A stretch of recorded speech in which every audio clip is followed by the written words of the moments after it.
That secret word of the day reminds me of a former member, Ryan Nett.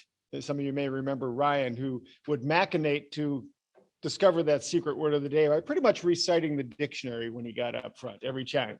And he could run through a whole list of words.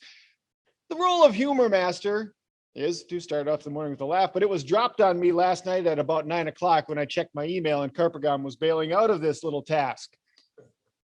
Given short notice, obviously the only thing that we can resort to are dad jokes. But it is a good challenge for me because for the past year since we've been quarantining, all I've been able to tell is inside jokes.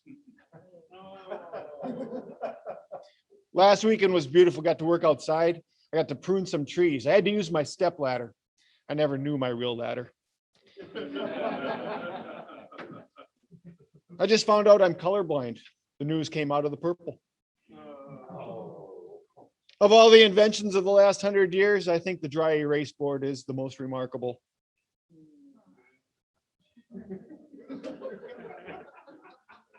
This morning, Siri said to me, "Don't call me Shirley." I had my phone stuck in airplane mode. You know, it's easy to convince ladies to not eat Tide Pods, but it's harder to deter gents. You can do better than that. I used to run a dating service for chickens, but I was struggling to make hens meet. Speaking of animals, if a pig loses its voice, is it disgruntled? And speaking of chickens, I ordered a chicken and egg from Amazon. I'll let you know.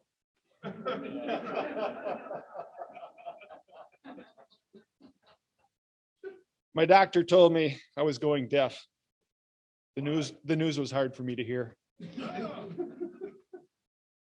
While I've been quarantining, we're learning new skills. I'm reading a horror story in Braille. I think it's gonna have a bad ending. I can just feel it. And this last one is for our friend Eric, who tells us frequently how he likes to play chess. A friend of mine and I were playing chess last week. He said, "Let's make this interesting." So we stopped playing chess. Mr. Toastmaster.